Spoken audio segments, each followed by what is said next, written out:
Turma, tudo bem? Estamos ao vivo em mais uma aula que também está gravada. Bom dia, boa tarde, boa noite. Eu sou o professor Eduardo Maciel. Nós estamos ao vivo com os nossos alunos do Polo de Queimados e hoje, mais uma vez, a gente vai estudar sobre as epístolas paulinas. Nós já estudamos nas 4 últimas aulas a carta aos Romanos, 1ª e 2ª aos Coríntios, estudamos também Gálatas, Filipenses. Semana passada nós estudamos Colossenses, Filemon e 1ª aos Tessalonicenses. E na aula de hoje, a nossa proposta é estudarmos um pouco mais sobre 2ª Tessalonicenses, que também é uma epístola paulina, e ainda estudarmos também a epístola de 1 Timóteo. Então vai ser a 2ª aos Tessalonicenses, continuando a aula 4, e também será a aula de 1 Timóteo. Vamos introduzir a nossa disciplina de hoje, que já é a aula 5, falando sobre 2ª Tessalonicenses, que eu coloquei como subtítulo para vocês: a espera paciente pela volta de Cristo. Essa é uma temática que o apóstolo Paulo ele trabalhou na 1ª epístola aos Tessalonicenses, e agora na 2ª carta ele vai trabalhar de novo a esperança, a espera paciente, porque Jesus ele vai voltar. Eu até disse na aula passada que é um tema que os pastores deixaram de lado. Os pastores eles não estão mais pregando sobre a volta do nosso Salvador, mas nós precisamos bater nessa tecla, porque Jesus vai voltar para buscar a sua noiva. Jesus vai voltar para buscar a sua igreja. Estejamos nós preparados. Fazendo uma introdução de 1 Tessalonicenses, ou melhor, 2ª, né? 1ª foi semana passada. A 2ª epístola, a 2ª carta aos Tessalonicenses, ela foi escrita cerca de 6 meses após o envio da 1ª carta. Logo depois que Paulo recebeu informações a respeito da igreja. Interessante que ela é uma continuação da 1ª epístola e ela só tem 6 meses de diferença. Então Paulo escreve no 1º semestre essa 1ª carta e 6 meses depois ele escreve uma 2ª carta para reforçar tudo aquilo que ele tinha dito em 1 Tessalonicenses. A autoria e a data é a mesma, né? Paulo escreveu também 2ª Tessalonicenses, está lá no capítulo 1, versículo também de número 1, quando a igreja de Tessalônica ainda vivia uma situação semelhante à da época da 1ª carta. Portanto, podemos situá-la também por volta de 51 depois de Cristo. Sempre as datas bíblicas, elas são aproximadas, então entre 50, 51, 52 é que a 2ª epístola aos Tessalonicenses, ela foi enviada. O propósito de 2ª Tessalonicenses, conforme você tem aí no seu material didático, na apostila, o tema da carta é, sem dúvida nenhuma, a 2ª vinda de Cristo. O propósito é semelhante ao da 1ª carta, uma vez que a situação praticamente não se havia alterado. Não houve alteração da 1ª carta no cenário de perseguição, em uma cidade que não aceitou muito bem a passagem de Paulo por lá, por isso que ele não fica nem muito tempo, né? Em Coríntios ele fica aproximadamente 2 anos, mas em Tessalônica ele passa muito rapidamente devido à ferrenha perseguição que havia para o ministério de Paulo, com o ministério paulino naquela época, naquela ocasião. Então, a alteração ali de 6 meses no panorama da igreja, no panorama da situação da sociedade em questão, da cidade da Tessalônica, ela não muda muito. Um destaque que eu quero fazer aqui com vocês é que nós encontramos em 2 Tessalonicenses um texto mais completo do Novo Testamento a respeito da apostasia. Nesse texto, Paulo esclarece que a vinda do Senhor não ocorrerá senão depois que se manifeste essa apostasia. Está no capítulo 2 de 2 Tessalonicenses, dos versículos 3 ao versículo 12. Uma coisa que a gente precisa fazer, a diferenciação, a diferença entre apostasia e heresia. Vocês vão ter aula comigo de heresiologia, mas antes disso eu já queria fazer um spoiler. Quem é o herege? O herege não é uma pessoa que perdeu a fé.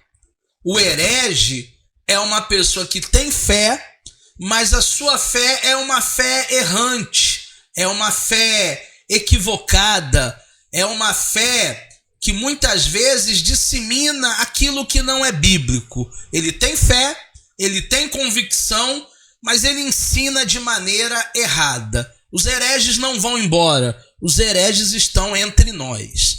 Já o apóstata, que é o tema da 2ª carta aos Tessalonicenses de Paulo, é aquele que abandonou a fé. Você fala do capeta, mas não fala de pastor. Você fala do camulhão, mas não fala de igreja. São pessoas que se apostataram da fé. São pessoas que abandonaram a fé. São pessoas que romperam com a igreja, romperam com a comunhão. Eles não querem saber mais de Deus, eles não querem saber mais de Jesus. Então, é importante nós diferenciarmos. O herege, ele não vai embora, ele não abandona a fé. Ele só tem uma fé equivocada, uma fé de maneira errada. Por isso ele dissemina tantas heresias. Já o apóstata, não.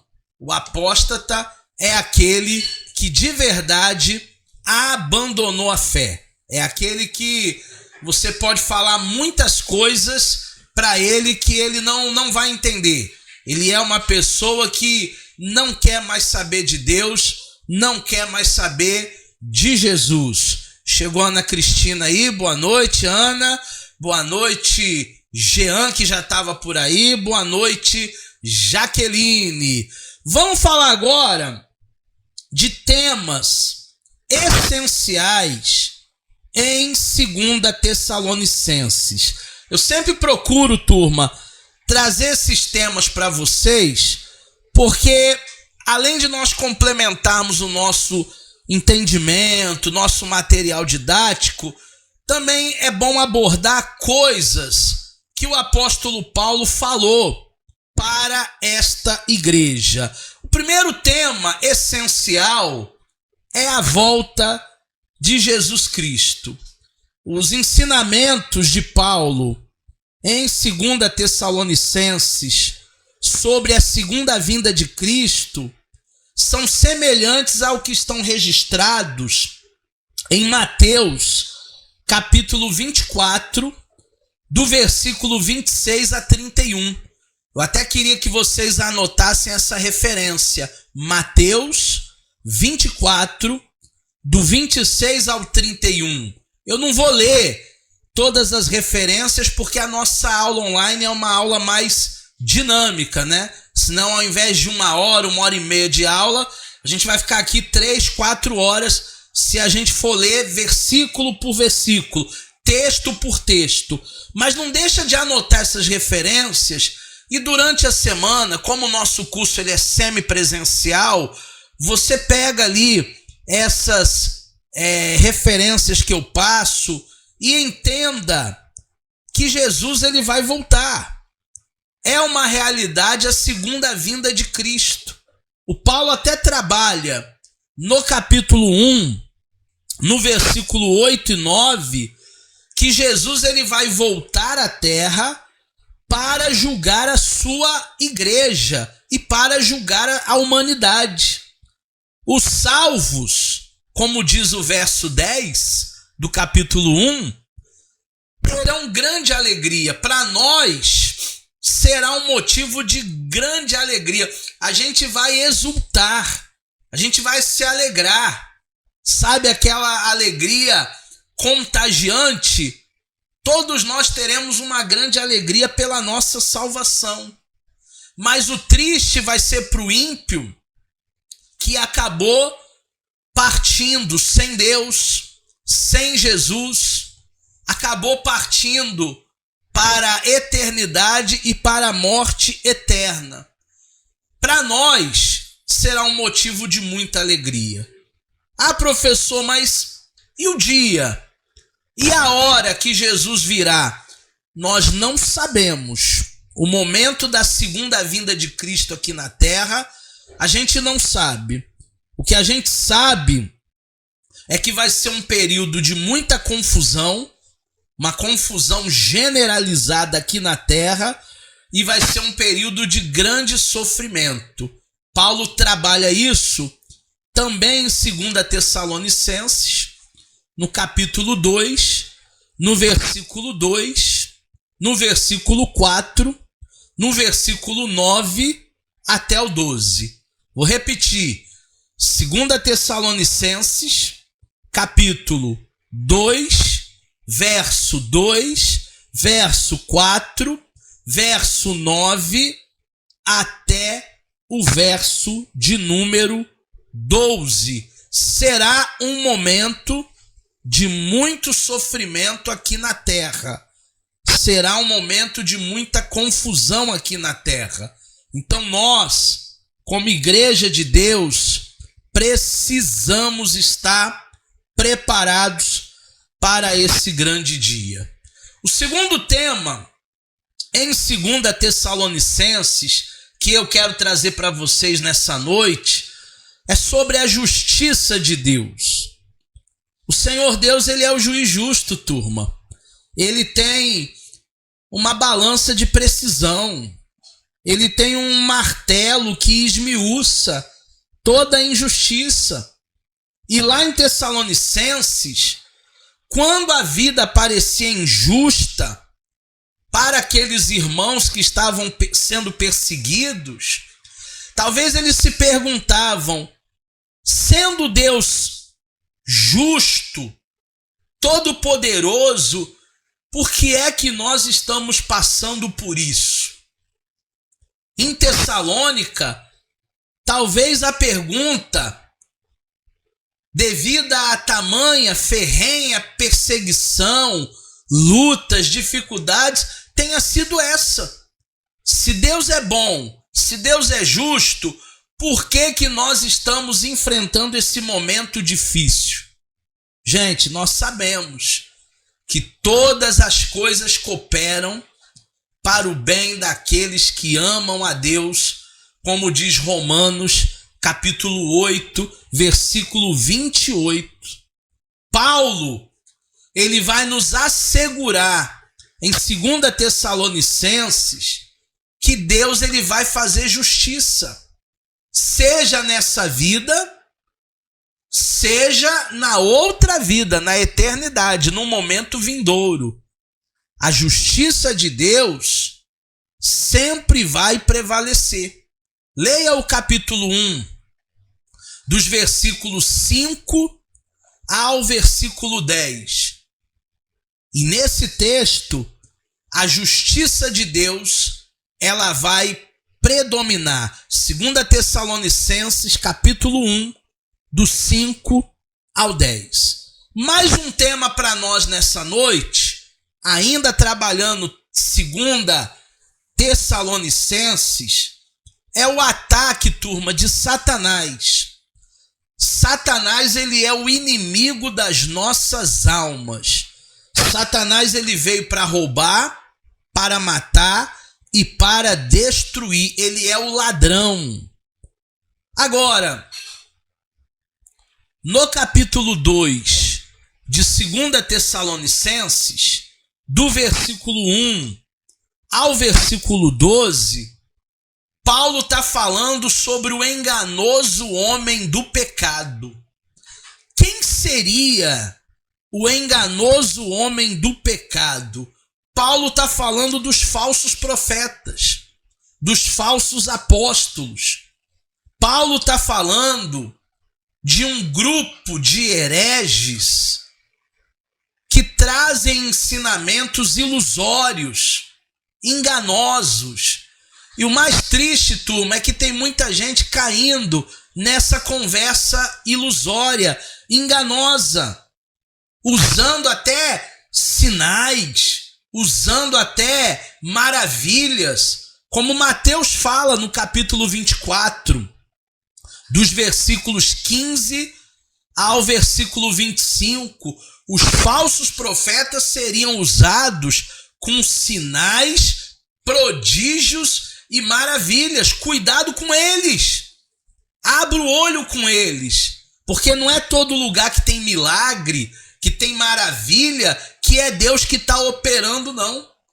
Pode ser que não seja Deus. Olha o que eu estou falando, hein?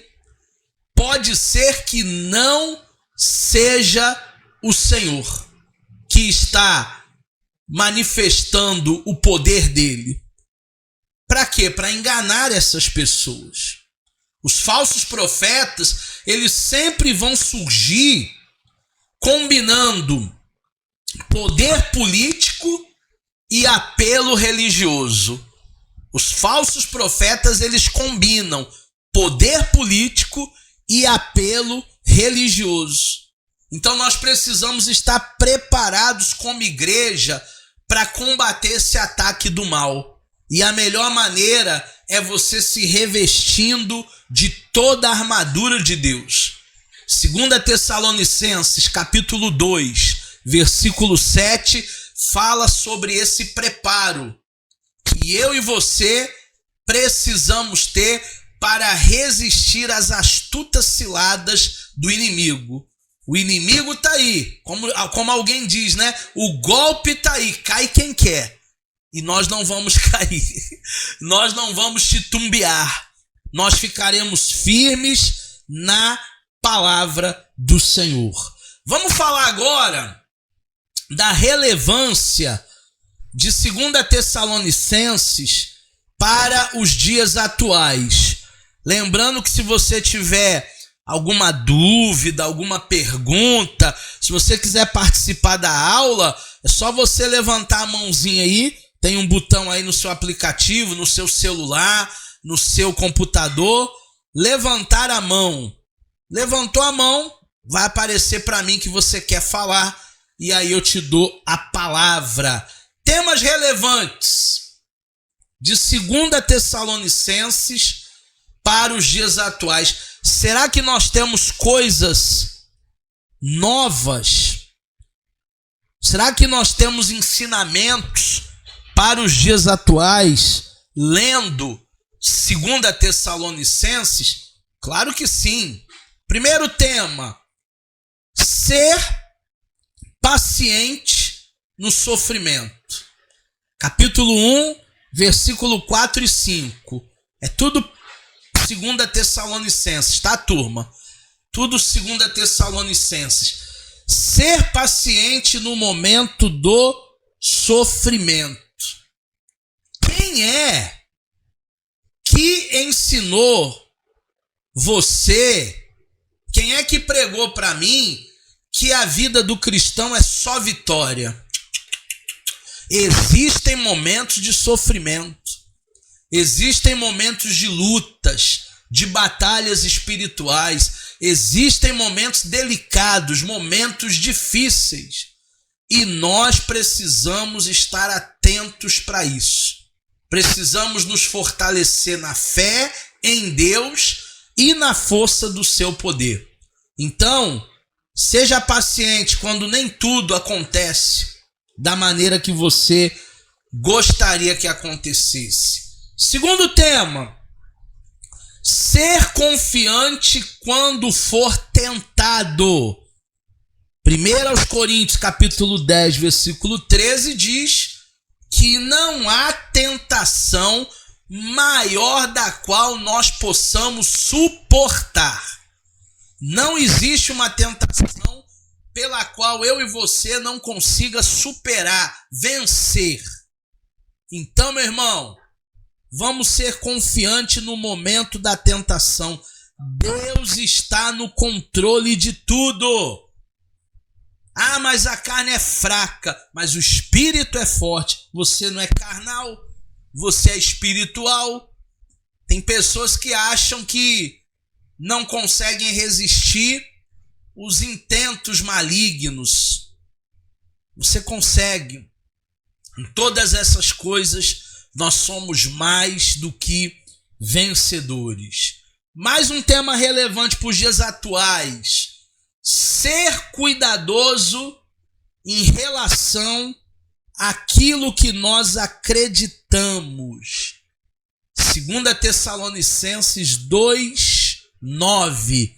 Aí na tela tá C, mas não é parte C não, tá? É o versículo todo. Geralmente quando aparece esse Czinho, é porque a gente divide o versículo em parte A, que é a primeira parte B, que é a segunda parte, e parte C. Mas nesse caso não é a parte C, não. Ser cuidadoso em relação ao que nós acreditamos é que nós não podemos nos iludir. Tem muita gente que se iludiu com as propostas de vários candidatos aí nas eleições. Será que essas propostas serão cumpridas? Tem uma galera aí que ganhou as eleições, tem outra galera aí que foi reeleita. Mas será que tudo o que eles prometeram, eles vão cumprir? Porque tem muita gente que está iludida. E nós precisamos tomar cuidado com as nossas convicções. No capítulo 2, no versículo 9, Paulo está dizendo que existem males que parecem bom. Tem coisa ruim que parece o bem. Principalmente hoje, turma, que nós estamos vivendo uma inversão de valores. Aonde o amargo se tornou doce, aonde o doce se tornou amargo. Se nós não estivermos muito vigilantes na fé, a gente vai acabar se perdendo. O mal pode parecer bem, mas nem tudo que reluz é ouro, já dizia a vovó. Então, nós precisamos estar atentos. E o último tema, aqui, relevante para os dias atuais, que eu encontro em 2 Tessalonicenses, aí coloquei até primeira, né, turma? Corrija aí o meu slide, que na hora que eu estava fazendo eu estava com fome, aí eu não vi nada. A fome era tanta que eu não vi nada. É 2 Tessalonicenses, não é primeira não. Corrige para mim, por gentileza, vocês. Ser incansável em fazer a coisa certa. Seja incansável em fazer a coisa certa. Não se venda por qualquer benefício. Tem gente que vendeu voto. Você é cristão. Não se venda por qualquer benefício. Cristãos imaturos, nessa época de politicagem, eles ficam entusiasmados com falsas promessas. Gente, feliz a nação cujo Deus é o Senhor. Esse tema é muito pertinente. Ser incansável em fazer a coisa certa. Você sabia que o ser humano, ele sabe fazer a coisa certa e muitas vezes ele faz o que é errado? Ele sabe porque ele tem consciência. Só que muitas vezes ele faz errado. Muitos acabam vivendo na palavra do outro e não na palavra de Deus. Na dependência do outro e não na dependência de Deus. Isso é uma lição para a gente hoje. Aprenda a viver na dependência do Senhor. É isso que Paulo trabalha em 2 Tessalonicenses, capítulo 3, do 6 ao 13. Aprenda a viver não na dependência de pessoas. Aprenda a viver na dependência do Senhor. Porque a vontade dele é sempre boa, é sempre perfeita e é sempre agradável. Se eu estiver na vontade dele, as coisas vão dar certo na minha vida. Se eu estiver fora da vontade dele, aí começa a estreitar, aí começa a dar errado. Fala, Jean, você levantou a mão, fala que eu te escuto.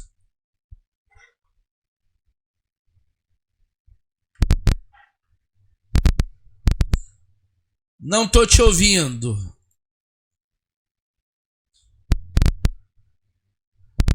Teu som não tá saindo para mim não. Deixa eu ver aqui se é o volume do meu computador. De repente seja o volume do meu computador. Não. Tenta escrever lá no chat. Porque o seu som não tá chegando para mim aqui. Escreve lá no chat, que assim que chegar aqui a mensagem eu leio. E aí eu vou tirando a sua dúvida. Não sei por que o seu som não tá saindo, tá desativado aqui. Alguma coisa que foi desativada no computador. Depois a gente tenta ajeitar aí o som de vocês, mas não fica com dúvida não. Faz igual o Jean. Escreve lá no chat para nós e aí a gente vai ler. A Jaqueline colocou o nome dela lá no chat, que também é a lista de presença. Então não deixa também de escrever o seu nome completo lá nas mensagens da chamada para a gente fazer a lista de presença. Enquanto o Jean escreve lá no chat a dúvida dele, a participação dele, vamos falar então da epístola de 1 Timóteo, que eu coloquei como subtítulo a instrução para a vida da igreja. A instrução para a vida da igreja. Chegou aqui a pergunta do Jean. Deixa eu ler.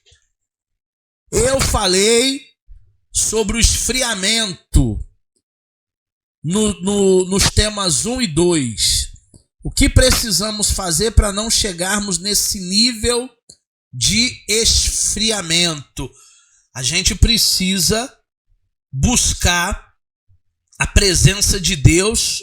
A gente precisa buscar a presença de Deus todos os dias da nossa vida e não olhar para os maus exemplos. Se a gente olhar para a direita, se a gente olhar para a esquerda, se a gente olhar para determinados líderes, outros até que são falsos profetas, a gente perde a fé, a gente esfria. A gente não pode olhar para os maus exemplos. Por isso que a Bíblia diz lá em Hebreus, olhando para Jesus, autor e consumador da nossa fé. Então, em todo momento, olhe para Cristo. Não olhe para o homem, porque o homem é falho. Ah, mas é um pastor. É falho. Ah, mas é um diácono, um presbítero. É falho. Todos nós falhamos. Então, a gente precisa, para não esfriar, para não perder a fé, sempre olhar para Jesus. Tá bom, Jean? Deu para entender? Beleza. Vamos agora então para 1 Timóteo. Instruções. Olha o subtítulo que eu dei aqui. Para a vida da igreja. Sabia que a nossa igreja, ela é um organismo vivo? A nossa igreja, ela é o corpo místico de Cristo. Ela é um organismo vivo. E nós precisamos entender como lidar, como viver na igreja. Na igreja existe um protocolo. Como é que se vive na igreja? Qual é o nível de comprometimento que eu tenho na igreja? É isso que nós vamos falar a partir de agora em 1 Timóteo. Paulo escreveu 3 cartas a 2 jovens obreiros. A primeira dessas 3 a gente vai ver agora e as 2 a gente vai ver semana que vem. 2 delas são para Timóteo. Agora a gente está vendo primeira, semana que vem a gente vê 2 Timóteo. E uma delas é para Tito, que também vai ficar para a semana que vem, para nossa aula aqui no EAD não ficar muito longa. Eu fiz uma pós-graduação em metodologia do ensino EAD. Foi até na época da pandemia, 2020, 2021. E os professores, lá na pós-graduação de metodologia de ensino EAD, sempre diziam para nós que as aulas online elas têm que ser breves, elas têm que ser dinâmicas. Não adianta a gente querer que o aluno tenha atenção plena e fique com a gente durante 1h30, 2 horas, porque o aluno online não vai conseguir. É uma outra metodologia, diferente do presencial. Então, por isso que eu divido. Toda semana a gente coloca 2 cartas, né? 2, 3 cartas no máximo, para a aula não ficar muito extensiva, não ficar muito cansativa na realidade. Então agora vamos ver 2 Timóteo, semana que vem, primeira, né, Timóteo, semana que vem vamos ver 2 e também Tito. Essas cartas são denominadas cartas pastorais. E 1 Timóteo é a primeira delas. Timóteo trabalha na igreja de Éfeso quando a recebeu. Timóteo trabalhava na igreja de Éfeso quando a recebeu. Então essas cartas, turma, são cartas pastorais para o jovem pastor. Existem pessoas que têm preconceito com pastores novos, pastores jovens. Eles acham que todo pastor deveria ter a cabecinha branca, deveria ser um ancião, deveria ter experiência de vida. Mas espera aí, um dia todo mundo teve que começar. E geralmente a gente começa no ministério ainda jovem. Obviamente, ao longo dos anos, você vai ganhando uma bagagem, uma experiência. Eu mesmo comecei muito cedo. Eu já pastoreava a igreja com 18, 19 anos. Mas eu era um jovem pastor. Aí, ao longo dos anos do meu ministério, a gente vai ganhando uma certa experiência. Hoje eu já estou com 46, amanhã eu já vou estar com 50, os cabelinhos brancos já começam a aparecer, por isso que a gente corta baixinho assim, ó, para disfarçar, para o cabelo branco não aparecer. Então, Um dia, o jovem pastor iniciou. E Paulo, através de 1 Timóteo, nessa primeira carta pastoral das 3, ele começa a instruir esse jovem pastor. Ele começa a instruir esse discípulo, porque todo mundo que começa precisa, turma, de instrução.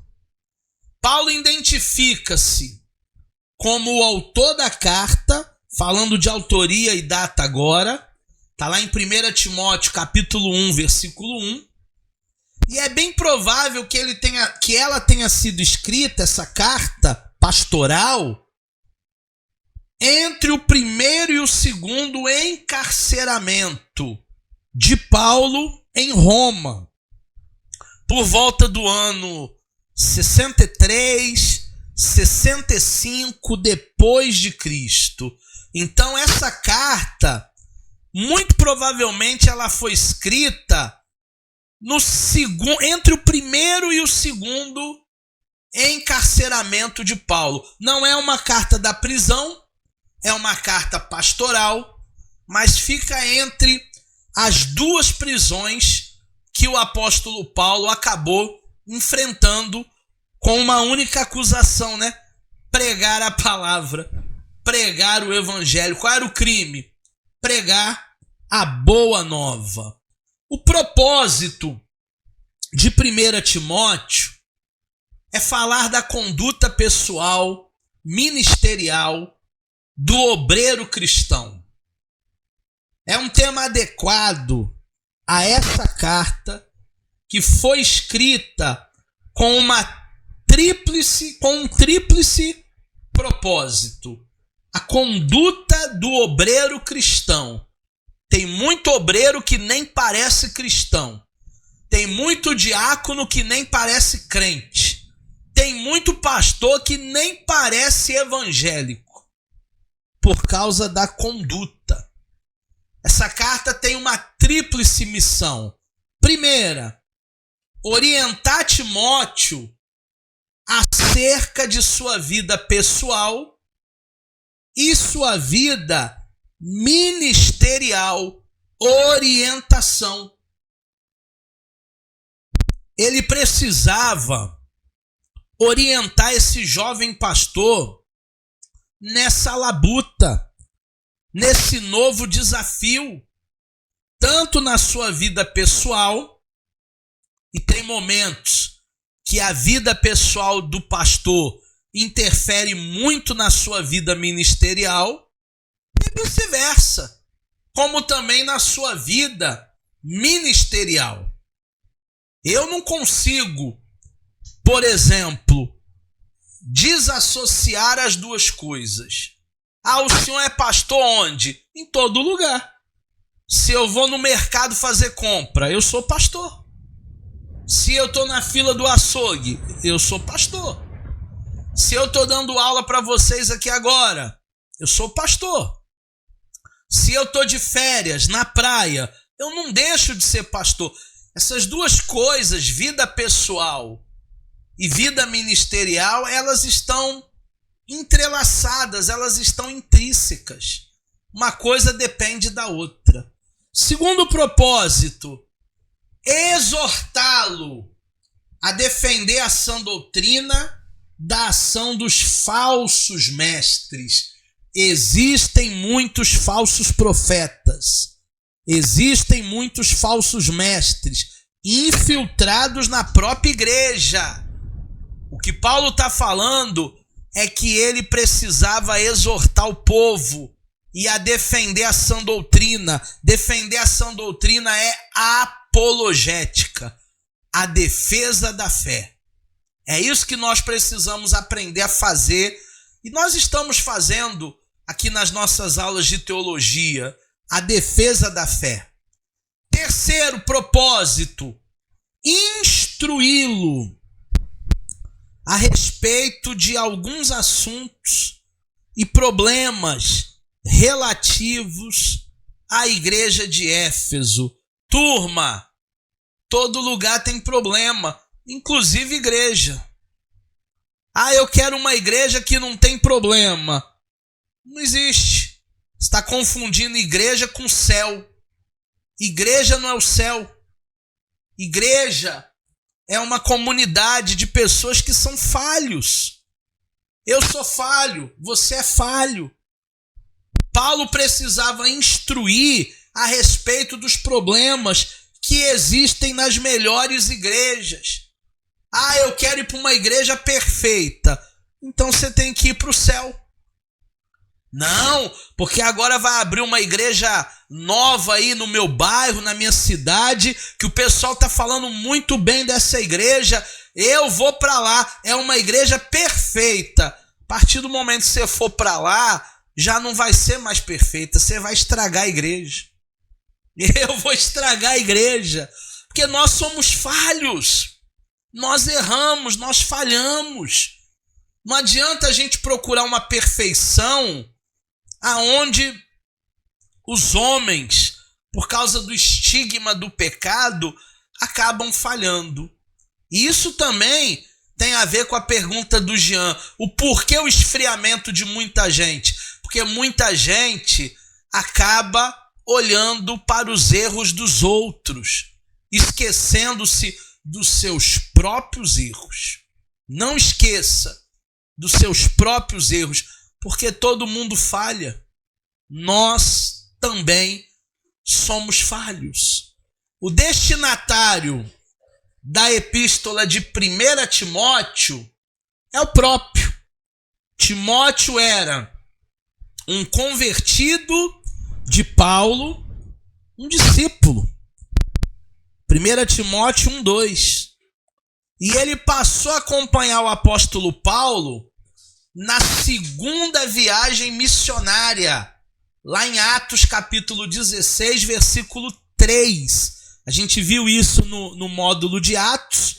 Quem ainda não teve esse módulo vai fazer com a gente. Porque a primeira dupla da primeira viagem missionária era Paulo e Barnabé. Aí na primeira viagem, eles levaram João Marcos roeu a corda. Na segunda viagem, quando Barnabé foi pedir para João Marcos ser reintegrado, Paulo disse, não, vamos separar as duplas. Aí separou. João Marcos e também Barnabé foram para uma cidade fazer a segunda viagem missionária deles, e o Paulo com o Silas e o Timóteo foram para outro lado. Também o acompanhou na terceira viagem, Timóteo continuou com ele, que aparece também depois com Paulo, lá em Roma. Filipenses capítulo 1, versículo 1 vai narrar essa estadia de Paulo em Roma, e o Timóteo, o seu discípulo, acompanhava o apóstolo Paulo em tudo aquilo que o apóstolo Paulo estava ministrando, estava fazendo. Depois disso, depois de Roma, Timóteo foi para Éfeso, capítulo 1, versículo 3 de 1 Timóteo. Como representante de Paulo, ele era um imediato, ele era alguém que estava junto de Paulo, para onde foram endereçadas as duas cartas que o apóstolo Paulo recebeu. Então, duas cartas foram endereçadas a Éfeso, porque Timóteo estava, em Éfeso. Então, por isso que o destinatário é Timóteo, mas a cidade é Éfeso. Vamos ver agora temas essenciais dessa primeira carta pastoral das três. Lembrando as três, 1 Timóteo, 2 Timóteo e Tito. Se na prova eu perguntar quais são as três cartas pastorais, você coloca 1 e 2 Timóteo e Tito. São três cartas pastorais. Vamos para os temas essenciais em 1 Timóteo. Número 1. As instruções para um jovem pastor. Quais foram as instruções que Paulo deu a Timóteo? Primeira, ele deveria se opor aos falsos mestres. Ele não deveria compactuar com o ensinamento dos falsos mestres. Aquelas controvérsias, aquelas polêmicas vazias, aquelas genealogias que não vão levar ninguém a lugar nenhum, aquelas questões estritamente teológicas e divergências de escolas teológicas, aquilo que nos desvia do verdadeiro evangelho. Timóteo deveria se opor aos falsos mestres. A lei era para repreender os pecadores e não para restringir os santos. Então, muito cuidado com o legalismo, porque os falsos mestres, eles têm um legalismo tão exacerbado, mas tão exacerbado, que eles querem que a lei repreenda os santos. Não. A lei foi feita para restringir o pecador, não para restringir os santos. Número 2, combater o bom combate. Ele fala no capítulo 4, versículo 7, versículo 8, versículo 12, combati o bom combate, terminei a carreira e guardei a fé. O que significa combater o bom combate? Lutar, se aplicar, se dedicar, tirar toda a timidez natural, porque nós como seres humanos temos uma timidez natural. Ai, eu não vou falar, ai, eu não vou denunciar. Tem momentos que você vai ter que falar, tem momentos que você vai ter que denunciar. Lidar com as pessoas que se sentem superiores. Isso também é combater o bom combate, turma. Tem muita gente que tem um pescocinho de porcelana e se acha melhor do que você, porque é mais novo, porque tem mais dinheiro, porque tem mais diploma. Ninguém é melhor que ninguém. É isso que Paulo trabalha a Timóteo, lá em 1 Timóteo, capítulo 4, versículo 12. Nós não podemos nos sentir desmerecidos quando alguém pensar ou falar ou demonstrar que é mais do que eu, que é mais do que você. Não. Ninguém é mais do que ninguém. Somos todos iguais. Somos todos Adãos. A realidade é essa. Número 2. As instruções para os ministros na igreja. As instruções sobre a vida na igreja. A vida na igreja está acontecendo. Existem algumas instruções. Quais são as instruções? Primeira, qual é a qualidade da nossa adoração? Qual é a qualidade do nosso culto? Segundo, qual é o nosso padrão litúrgico? A nossa liturgia. O que é liturgia? É a maneira como funciona o culto lá na sua igreja. Tem um início, tem um meio, tem um fim. Tem os momentos. Momento do louvor, momento da oferta, momento da oração, momento da palavra. Isso é liturgia. Qual é um padrão de liturgia perfeito? Qual é um padrão de liturgia que nós deveríamos nos debruçar, nos apoiar? Qual é o melhor padrão de liturgia? Também tem a ver com essa temática sobre as instruções para a vida da igreja. Nós devemos orar pelo quê?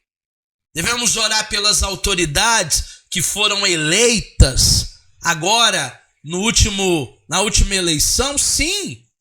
1 Timóteo, capítulo 2, versículo de 1 a 7, diz que nós devemos orar pelas autoridades. Ordenação feminina é um outro tema aqui, nessas instruções para os ministros, para a vida na igreja. Pode ter pastora? Não pode ter pastora? Deve ter pastora? Não deve ter pastora? Se não deve ter pastora, por que não?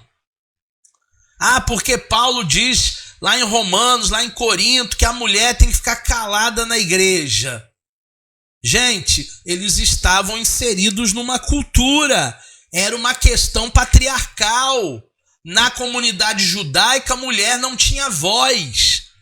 A cultura mudou, os tempos mudaram. E nós precisamos entender essas instruções para a vida da igreja, essas instruções para os ministros da igreja. Uma outra questão, hierarquia. Paulo ele vai usar muito a palavra diáconos. Só que essa palavra diácono hoje, dentro da nossa hierarquia, seria talvez um degrau mais abaixo do que o sacerdote, do que o presbítero. Para Paulo era equivalente. Diácono na igreja de Éfeso era equivalente a sacerdote, era equivalente ao presbítero. Por isso que lá na carta de Tiago, que é uma das epístolas gerais, está escrito assim: está alguém entre vós doente? Chame os presbíteros da igreja e unja com óleo. Os presbíteros equivalem aos sacerdotes, equivalem aos pastores, equivalem aos diáconos aqui para Paulo. Segundo, qualidades pessoais que ele vai trabalhar, capítulo 3, do 1 ao 12. Marido de uma só mulher, não dado ao vinho, não espancador. É a responsabilidade que nós temos de sermos o exemplo, de vivermos para Deus e de fazermos tudo para a honra e a glória do Senhor. Nós não podemos, pelo mau testemunho, desabonar a obra de Deus, pela nossa má conduta. Então nós precisamos viver uma vida exemplar. É até o tema que eu vou entrar agora. Relevância de Timóteo para os dias atuais. Essa carta de 1 Timóteo parece que Paulo escreveu ontem à noite, porque ela é tão atual, ela traz para nós tanta coisa nova, que nós precisamos nos atentar, que nós precisamos, de fato, entender a vontade de Deus falando conosco nos dias de hoje. Primeiro tema relevante: como servir. Todos nós somos servos de Deus. Todos nós estamos servindo a Deus. De que maneira eu devo servir? De que maneira eu devo praticar a diaconia? Em primeiro lugar, eu devo servir tendo uma vida exemplar. Paulo trabalha isso, capítulo 3, versículo 2, capítulo 4, versículo 7, versículo 12. É uma vida no altar. Uma vida exemplar é dar o exemplo. Porque, gente, as nossas palavras, elas falam menos do que as nossas atitudes. As minhas atitudes falam mais alto do que as minhas palavras. Muitas vezes as pessoas elas querem, manter um personagem, elas querem vestir uma máscara. Mas e o exemplo? E a atitude? Uma hora a máscara cai. Então nós precisamos ter uma vida exemplar. Em segundo lugar, como servir? Não sendo um tirano. O que é um tirano? É um déspota. Quem é o tirano? É aquele que não respeita ninguém. Quem é o tirano? É aquele que pisa nas pessoas. Turma, Deus não nos escolheu para pisarmos em ninguém. Deus não escolheu você para você pisar em ninguém. Não seja um tirano. Ah, mas é a minha equipe. É aí que você tem que tratar eles bem. Porque todos ali são voluntários. Porque todos ali estão fazendo por amor. Em terceiro lugar, como servir? Indicando os erros. Você, como cristão, deve se posicionar. Você, como cristão, não deve ficar com a boca fechada. O que tiver que denunciar, você vai precisar denunciar. Não se cale. Ah, mas se eu falar, eu vou ser mal visto. Fale pelo Espírito do Senhor. Fale pela palavra de Deus. Fale cheio do Espírito Santo nos seus lábios, na sua boca. Mas o que tem que ser dito, o que tem que ser denunciado, nós devemos denunciar. Nós não podemos nos acovardar. E em quarto lugar, como servir? Tratando todos com respeito. Capítulo 5, verso 1 e 2. Capítulo 6, verso 1 e 2. Trate as pessoas como você gostaria de ser tratado. Eu acho que essa é a maior máxima de empatia que nós devemos dizer. A maneira que eu trato você é a maneira que eu gostaria de ser tratado. Não faça com alguém o que você não gostaria que fizessem contigo. Essa é a maior máxima que nós, como cristãos empáticos, que se coloca no lugar do outro, sendo o outro, deveríamos praticar. Como servir? Em quinto lugar, compartilhando, sendo menos egoístas, cuidando das viúvas. 1 Timóteo 5,3, ajudando os menos favorecidos. Turma, tem hora que a gente pensa que não tem nada. Mas você sabia que você tem muito mais do que muita gente? Tem muita gente que queria, como hoje, ter almoçado, ter tomado café da tarde, ter tomado café da manhã. Eu ainda não jantei, mas daqui a pouco, depois da aula, eu vou jantar. Mas tem gente que hoje não jantou e nem vai jantar. Nós precisamos compartilhar, olhar para aqueles menos favorecidos. Como servir? Número 6. Cuidando da família. Aquele que não cuida dos seus, principalmente dos domésticos da fé, negou a fé e é pior do que o infiel. Ser infiel já é ruim. Imagina ser pior do que o infiel, pior do que o ímpio. Aí é pior ainda. Aí é horrível. Precisamos cuidar da nossa família. Precisamos cuidar dos nossos. E não é cuidar só no sentido de dar um dinheiro, de comprar um remédio. Cuidar também emocionalmente. Fazer a manutenção da psique. O cuidado integral, que é o corpo, que é a alma, que é o espírito. E por último, para a gente terminar a aula de hoje está rendendo, hein? Que bom! Já são 9h10 e a gente continua aqui estudando. Hoje a gente começou um pouquinho mais tarde e até achei o horário melhor que 19h30. Depois eu vou perguntar para vocês se vocês querem continuar 19h30 ou se vocês querem passar para as 20 horas. Daqui a pouco a gente combina. Mas vamos lá para o último tema. Como permanecer firme? Que tem tudo a ver com aquilo que o Jean perguntou no chat.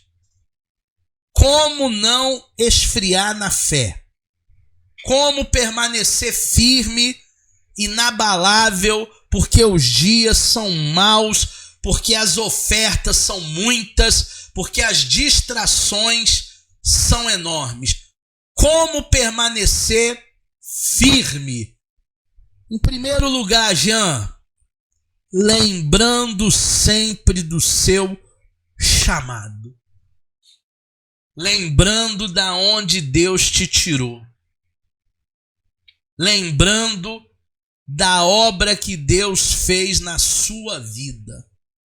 Permaneça firme, lembrando o chamado que um dia você recebeu do Senhor Jesus. Eu, há mais de 40 anos atrás, fui chamado por Deus. E eu não esqueço, até hoje, aquilo que queimou no meu coração, aquilo que queimou na minha alma, e eu permaneço firme na fé por causa daquele chamado de 40 anos atrás. Até hoje, queima dentro de mim. Em segundo lugar, como permanecer firme? Agarrando-se à fé. Você sabe que quando uma pessoa está passando por um perigo, vamos imaginar, por exemplo, se a pessoa estiver no meio de um alagamento, no meio de uma enchente, as águas subindo, a correnteza levando o carro, levando tudo, a pessoa ela vai se agarrar, a pessoa vai se segurar numa árvore, ela vai se segurar num poste, porque ela não quer ser levada pela correnteza. Turma, a gente fica firme se a gente segurar firme na fé e se manter firme na fé. Porque a fé é a certeza das coisas que se esperam e a prova das coisas que não se vê. Nós precisamos viver na fé. A fé que nos alcançou. A fé que nós estamos professando. E que não é uma fé teórica, tá? Tem muita gente que tem uma fé apenas teórica para os dias bons. Agora no dia mau ele esquece da fé. Não. Agarre-se, permaneça firme no propósito, na fé que o Senhor ele te escolheu. Em terceiro lugar, como permanecer firme? Vivendo de forma que agrade a Deus. Procure viver uma vida que agrade ao Senhor.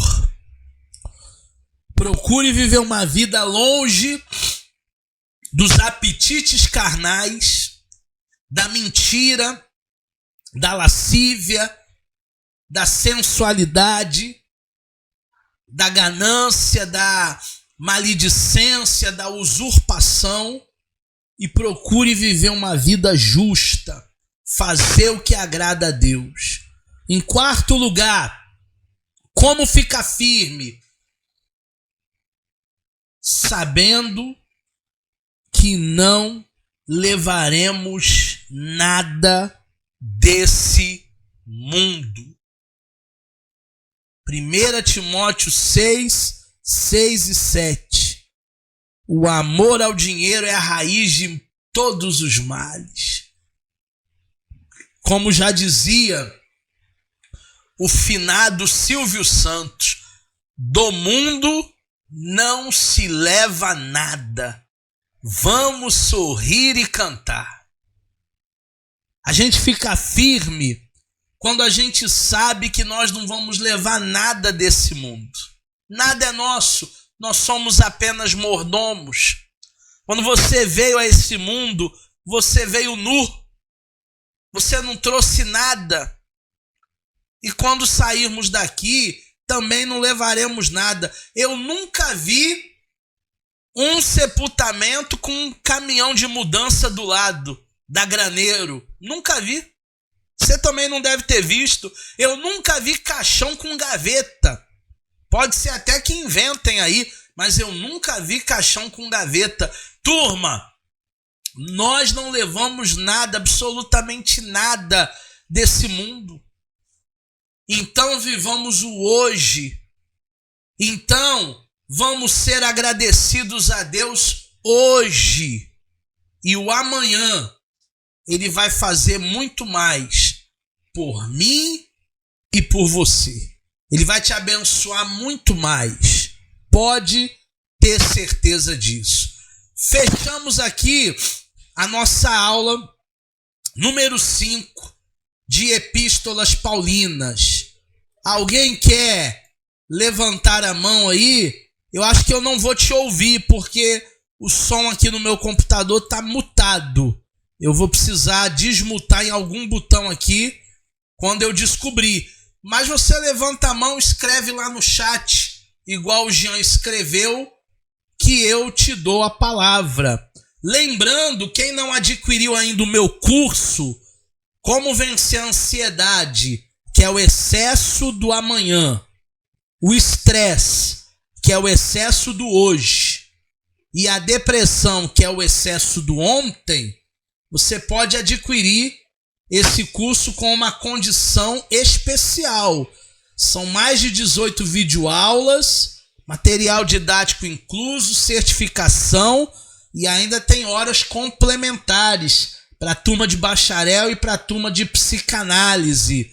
O valor do curso é R$100, taxa única, mas para os alunos que estão ao vivo ou estão assistindo essa aula gravada, você não vai pagar os 100 não. Você vai pagar taxa única R$49. Menos do que um McDonald's. Se você for no McDonald's com a família, R$49 não vai dar. Ainda tem o sundae, ainda tem o sorvetinho. Então, quem quiser adquirir meu curso para vencer a ansiedade, vencer a depressão e vencer o estresse, não é porque você está deprimido, não. É para você aprender as ferramentas que eu estou trabalhando aí e depois dar um treinamento até na sua igreja sobre esse tema. Primeiro a gente estuda, primeiro a gente aprende e depois a gente faz o treinamento aí, tá bom? Quem quiser, fala comigo lá no grupo de alunos, eu quero, R$49, taxa única, o curso é seu. O acesso é vitalício, não tem validade e você pode estudar à vontade conosco